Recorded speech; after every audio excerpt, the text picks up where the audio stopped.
Hello guys, मैं हूं doctor Kunal. आज देखेंगे what are the important things और important stuffs that you need to carry inside the examination hall. काफी important session है and I am going to share with you the check list. उस check list को आप आपके साथ रखना है। एग्जामिनेशन डे पे उसको चेक करके ही आपने एग्जाम में जाना है। इंपॉर्टेंट सेशन है, चीजें जो है ध्यान से सुनना है, जल्दी से देख लेते हैं। So this is your admit card. Okay, so यहाँ पे जो सबसे इंपॉर्टेंट चीज जो हमें दिखाई दे रही है वो है रिपोर्टिंग टाइम। किसी ने पूछा है कि मेरा रिपोर्टिंग टाइम फॉर एग्जाम्पल यहाँ पे दिया है, देखो रिपोर्टिंग टाइम और the entry time at the centre. अब यहाँ पे किसी ने पूछा है कि मेरा रिपोर्टिंग टाइम 11 बजे है जबकि मेरा एग्जाम 2 बजे, तो when I should report for the exam, जो रिपोर्टेड टाइम है उसी टाइम पे आपने एग्जाम को रिपोर्ट करना है। ओके, ये नहीं कि एग्जाम 2 बजे है तो 2 बजे जा रहे हो, बिल्कुल नहीं। रिपोर्टिंग टाइम इस बार काफी स्ट्रिक्टली फॉलो किया जाने वाला है क्योंकि स्लॉट वाइज आपको एंट्री दी जाने वाली है ताकि क्राउडिंग ना हो। So be particular about this particular timings. Okay, now यहाँ पे ठीक है, gate closing time of the centre वो सब चीजें दी है। ओके, नाउ इंपॉर्टेंट चीज जो यहाँ पे दी है ये है सेल्फ डिक्लेरेशन लेटर, जो A4 साइज पेपर पे आपको लगेगा। ओके, अब यहाँ पे देखो सेल्फ डिक्लेरेशन मतलब क्या होता है कि मैं खुद डिक्लेयर कर रहा हूं कि ये चीज है।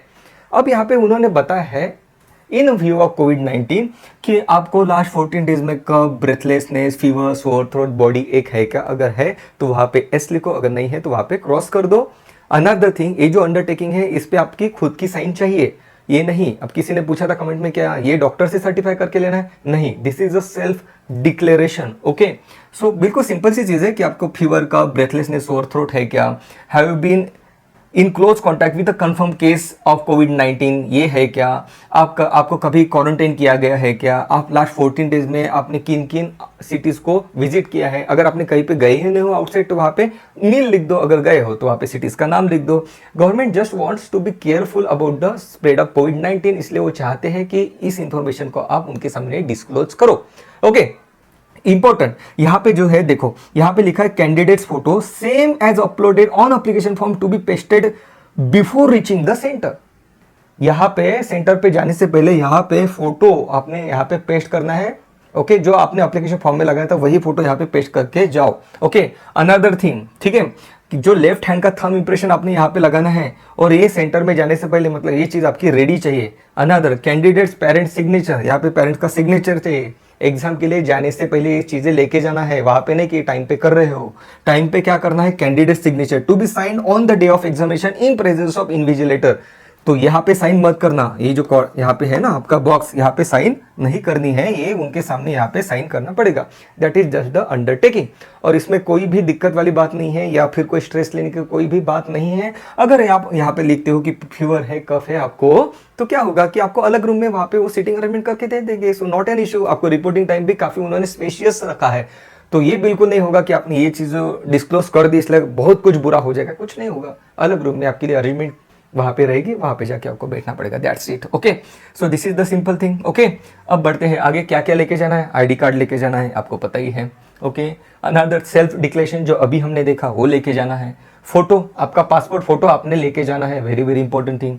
मास्क लेके जाना है आपने, वहां पे जाने के बाद वो खुद का मास्क देंगे, आपने आपका लेके जाना है। एक इसके पहले ट्यूटोरियल में हमने ये भी देखा था कि आपने जो है N95 नहीं लेके जाना, सिंपल जो मास्क रहता है 3 प्लाई मास्क वो पहन के जाना है, N95 की कोई जरूरत नहीं है।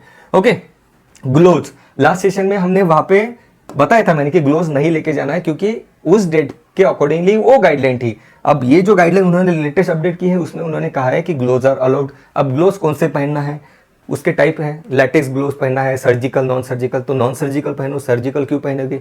जो आप जो कमेंट्स में मुझे पूछ रहे हो कि सर ये जो हम ग्लोव्स पहनते हो तो काफ़ी ज़्यादा स्वेटिंग आ जाता है हाथ पे, बिल्कुल सही है, लेकिन वो सर्जिकल ग्लोव्स से ज़्यादा आता है, आपको नॉन सर्जिकल ग्लोव्स पहनने हैं। ओके, अब ग्लोव्स में भी टाइप्स आते हैं, latex gloves, non latex gloves. तो इसलिए मैं शुरुआत से बता रहा हूँ आपको कि मास्क पहन के आपने पढ़ाई करनी है ताकि आपको आदत हो। अब मैं फिर से ये चीज़ भी बता रहा हूँ कि ग्लोव्स अभी से आप पहनना चालू करो एग्जाम से पहले, क्योंकि लैटेक्स से कुछ लोगों को एलर्जी रहती है। अगर चीज़ आपके साथ हो रही है तो आपको वो चीज़ पहले ही पता चल जाएगी कि हाँ लैटेक्स से मुझे एलर्जी है। So you will be more careful about it. So non latex gloves भी मार्केट में अवेलेबल रहते हैं, उसमें टाइप्स रहते हैं, स्मॉल, मीडियम, लार्ज। तो आपको जो कंफर्टेबल है वो कंफर्टेबल आप ले लो। ओके, सो ग्लोव्स आपने पहन के जाना है। Another thing, hand sanitizer 50 ml। Okay, be careful about it, 50 ml ही चाहिए उनका कहना, क्योंकि बड़े बड़े बॉटल्स भी आते हैं 100 ml, 150 ml, 200 ml। सो दे में रिस्ट्रिक्ट, अगर आपके पास मतलब कॉन्ट्राडिक्ट कर रहा है गाइडलाइन से, आपने जो हैंड सैनिटाइजर लाया है वो अगर कॉन्ट्राडिक्ट कर रहा है तो दे में रिस्ट्रिक्ट यूर एंट्री। वो कहेंगे कि भाई ये कि तूने क्यों लाया, तुझे तो बताया था 50 ml का चाहिए। सो बी केयरफुल अबाउट इट। जो उन्होंने गाइडलाइन दी है हम उसको फॉलो करेंगे तो हमें भी दिक्कत नहीं जाएगी। Hand sanitizer is allowed, very good. Hand sanitizer में माई पर्सनल एडवाइस इज कि जो हर्बल के जो आते हैं हैंड सैनिटाइजर उसको आप यूज मत करें, अल्कोहल बेस्ड सैनिटाइजर ही यूज करें जिसमें अल्कोहल हो। ओके, अब ये चीज हमने देखी थी कि how alcohol destroys the lipid layer of this, जो एनवलप रहता है कोरोना वायरस का, उसको किस तरीके से डिस्ट्रॉय करते हैं उसका हमने ट्यूटोरियल भी देखा है। तो जिसमें अल्कोहल है वही हैंड सैनिटाइजर आप लेके जाओ, ठीक है। हाँ, अब यहाँ पे और एक चीज है, यहाँ पे क्या बताया उन्होंने, original and valid photo ID proof. For example अगर आपके पास पासपोर्ट है, पासपोर्ट कौन सा, जो वीजा जो आउट ऑफ इंडिया ट्रैवल करने के रहता है ना passport, okay, I am talking about that passport. So उस पासपोर्ट पे आपने देखा होगा कि उस पर लिखा रहता है वैलिड अप टू, मतलब उस पर वैलिडिटी लिखी हुई रहती है। उन्होंने कहा है कि original valid photo ID proof, तो जिस आपका आईडी प्रूफ है तो उस पर वैलिडिटी भी चेक करके जाना है आपने कि वो वैलिड है कि नहीं है। It has to be original, xerox लेके मत जाना। उन्होंने कहा है xerox copy, scan copy mobile में दिखा रहे हो नहीं चलेगी। इंपॉर्टेंट चीज यहाँ पे मैं एक बताना चाहूंगा कि अगर आप आधार कार्ड लेके जा रहे हो तो उन्होंने दिया है कि ई आधार इज वैलिड। अब ई आधार के बारे में एक चीज मैं और बताना चाहूंगा कि जैसे आपने अभी देखा होगा ई आधार पे तो कॉर्नर पे वहां पे प्रिंटेड डेट लिखी रहती है एक कॉर्नर पे, मतलब ये अगर है तो इस कॉर्नर पे आता है वो प्रिंटेड डेट। तो बी केयरफुल अबाउट इट, क्या आपके पास जो प्रिंट आउट है काफी पुरानी ना हो, मतलब पता चला कि ई आधार की प्रिंट आउट आपने पिछले साल ली थी।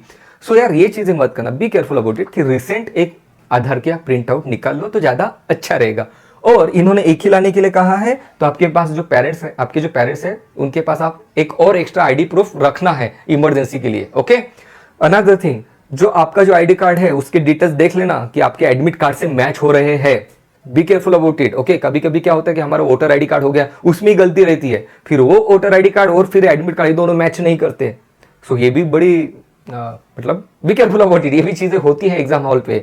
ओके, सो बी केयरफुल कि जो आप आईडी कार्ड लेके जाने वाले हो वो एडमिट कार्ड से बिल्कुल कंप्लीटली परफेक्टली मैच हो रहा है। फॉर एग्जांपल अगर आपके पास ड्राइविंग लाइसेंस है तो जैसे मेरे पास जो ड्राइविंग लाइसेंस है उसमें तो मेरा फोटो तो पहचान ही नहीं सकते हो आपकी, ये मेरा फोटो है। So the poor quality of the driving licence ये भी है, तो वो कहीं नहीं चलेगा, किसी एग्जाम में वो आईडी प्रूफ करके वो कंसीडर ही नहीं करेंगे। सो बी केयरफुल अबाउट इट, ये जो छोटी छोटी चीजें हैं उसके रिगार्डिंग आपने केयरफुल रहना है। ओके, ये चीजें हो गई। अब बढ़ते हैं आगे। ज्वेलरी पहन के मत जाना, उन्होंने बताया है बड़े बड़े झुमके पहन के बिल्कुल नहीं जाना है। ओके, अब यार मैं किसी वीडियो देख रहा था कि कमेंट्स में लोग पूछ रहे थे कि सैनिटरी पैड्स का क्या है, और किसने बता भी दिया कि सैनिटरी पैड्स नॉट अलाउड। ऐसा नहीं है भाई, सैनिटरी पैड्स आर अलाउड, क्यों नहीं अलाउ करेंगे, that's the basic human right. Okay, ये नहीं चलेगा, sanitary pads are allowed. Okay, dress, simple dress जो आप पहनते हो जिसमें आप कंफर्टेबल हो, सिंपल ड्रेस पहन के जाओ। मल्टी पॉकेट्स, जिसमें मल्टीपल पॉकेट्स है ना, उसको अवॉइड करने की कोशिश करो। 6 पॉकेट्स 8 पॉकेट वाले भी बड़े बड़े पैंट्स आते हैं, तो वो चीज़ नहीं करना है। कोई फैशन शो में हम लोग नहीं जा रहे हैं, सिंपल सा ड्रेस पहन के जाओ। अनदर थिंग, अगर फॉर गर्ल्स अगर आप आपके हेयर्स को खुला रख रहे हो तो वहाँ पे आपको बताएंगे कि उसको आप बांध लो, तो इससे अच्छा है कि आप घर से वो प्रॉपर उसी सेंस में आप ड्रेस करके जाओ, मतलब प्रेजेंटेशन आपको उस तरीके के होना चाहिए। नहीं तो ये वहाँ पे टाइम पे जाके बताएंगे कि आपको आपने जो है आपके बालों को बांध लीजिए, तो इससे पहले घर से ही जाओ यार। ओके, सो ये चीज़ होती है एग्जामिनेशन हॉल में। मैं लास्ट टाइम तो एग्जामिनेशन के लिए गया था स्पेशली ये चीज़ देखने के लिए। Okay, so be careful about it, dress जो है सिंपल रखना है, डिसेंट रखना है। Shoes with a thick sole are not allowed, ये उन्होंने क्लियरली मेंशन किया है। तो सिंपल चीज़ें, जो भी चीज़ें आपको लगती है कि अतरंगी है, अजीब है, वो चीज़ें मत करना वहाँ पे। ओके, पेन, ओके, सो पेन वो लोग वहां पे प्रोवाइड कर देंगे, हालांकि इसमें उन्होंने बताया तो नहीं कि पेन वो प्रोवाइड कर देंगे, लेकिन कर देंगे pen provide. Okay, face shield, किसी ने पूछा था कमेंट में कि फेस शील्ड हम एक्स्ट्रा प्रिकॉशन के लिए पहनेंगे क्या। एक्स्ट्रा प्रिकॉशन के लिए फेस शील्ड आपने नहीं पहनना है, उन्होंने अलाउ नहीं किया। उन्होंने जो हमने देखा इसके पहले उतनी ही चीजें आपको अलाउ करेंगे। अनदर थिंग, वहां पे मास्क भी देने वाले हैं आपको, so you need not to worry about it. Yes, reporting time के बारे में हमने बात की अभी। रिपोर्टिंग टाइम जैसे 11 बजे है और 2 बजे आपका एग्जामिनेशन हॉल है, तो 11 से 2 ये जो टाइमिंग है इसमें आप किस तरीके से मैनेज करोगे। ओके, उसके बारे में भी बात करेंगे। इंपॉर्टेंट थिंग, किसी ने यार बड़ी खूबसूरत बात कही है कि अगर आपको बड़ा एक युद्ध अगर जीतना है तो आपको छोटी छोटी लड़ाई जीतनी पड़ती है। ओके, मतलब if you want to win a war, in that case you should be able to win, और you should be prepare to win the small battle. जो छोटे छोटे बैटल्स होते हैं उसमें आपने जीत हासिल करनी होती है। छोटी छोटी चीज़ों में जो परफेक्शन होता है उससे ही आपको बड़ी जीत हासिल होती है। अब यहाँ पे प्रॉब्लम जो आ रहा है हमारा कि रिपोर्टिंग टाइम 11 बजे का है और एग्जामिनेशन तो 2 बजे का है, तो इसमें हमने तो फूड तो लेना पड़ेगा. So I am coming with another next session that is the perfect food plan for the examination day. एक छोटा सा एक tutorial I am going to design for you, जिसमें हम साइंटिफिकली कुछ बातें करेंगे कि यार ये परफेक्ट फूड प्लान रहेगा आपके एग्जामिनेशन डे के लिए, जिससे आपको काफी ज्यादा हेल्प होगी. So that will be our next session. Okay, another thing, यहाँ पे जो मैंने चेकलिस्ट दी है, मैं यहाँ पे डिस्क्रिप्शन में लिंक दे रहा हूँ. आप उस लिंक पे जाके उस चेकलिस्ट को डाउनलोड कर लेना, नहीं तो उसका स्क्रीनशॉट ले लेना. लेकिन जो भी हो, एग्जाम के लिए जाने से पहले उस चेकलिस्ट को टिक करके जाना है. Okay guys, so that was all about this session. मिलते हैं द परफेक्ट फूड प्लान और द एग्जामिनेशन डे के बारे में बात करेंगे नेक्स्ट सेशन में. Thank you so much guys.